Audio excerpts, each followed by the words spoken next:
হারতে পারে না তৃণমূল। আমি পরিষ্কার আপনাদের বলেছি, আজকেই আমরা জিতে বসে আছি।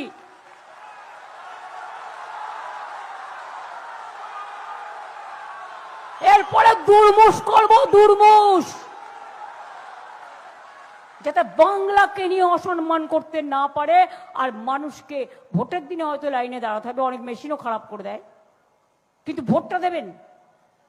তা নাহলে এরা যা বজ্জাত, জাতের নামে জাত জালিয়াত খেলা চলছে, জাতের নামে বজ্জাতি সব জাত জালিয়াত করছে খেলা।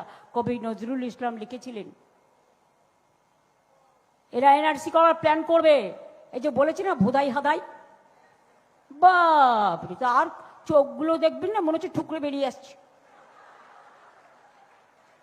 আবার একজন তো বলছেন 294টা সিটেই তিনি নাকি ক্যান্ডিডেট। তিনি বাংলার ভোটার? আগে তো বাংলার ভোটার হতে হবে, তারপরে বাংলা 294টা সিটের ক্যান্ডিডেট হবেন। প্রধানমন্ত্রীটা থেকে ছাড়ুন, ছেড়ে বাংলায় নিজের নামটা তুলুন ভোটে।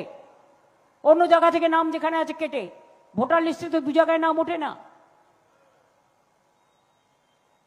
আর ইলেকশন আসলেই দেখবেন ইলেকশনের দিন ভাষণ দেবে, আর কাউন্টিং এর দিন কোনো সমাধিতে বসে যাবে, যেন কত বড় সাধু রামকৃষ্ণ পরমহংসদেব হয়ে যাবে প্রতি ইলেকশনে। একই কায়দা, আর শুধু রাজনৈতিক ফয়দা। তাই বলি এবার আমাদের স্লোগান, যতই করো হামলা, যতই করো হামলা, যতই করো হামলা,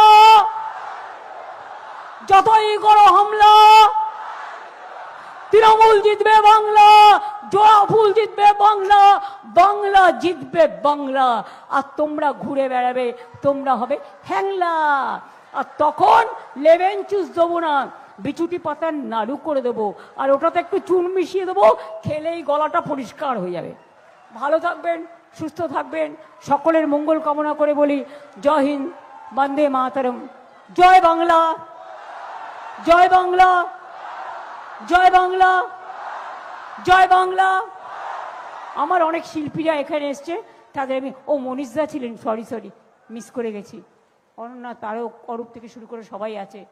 এই তোর চাকরিটা আছে তো রে, ছেড়ে দিস কি? নতুন একটা জায়গায় জয়েন করার কথা ছিল, করিস নি এখনো, পরে করে নিস। আমি জানি তো তুই করছিস। হ্যাঁ ঠিক আছে, ভালো থাকবেন সবাই। না না না, এখন না, ঠিক আছে, থ্যাংক ইউ, ভালো থাকবেন, আবার দেখা হবে।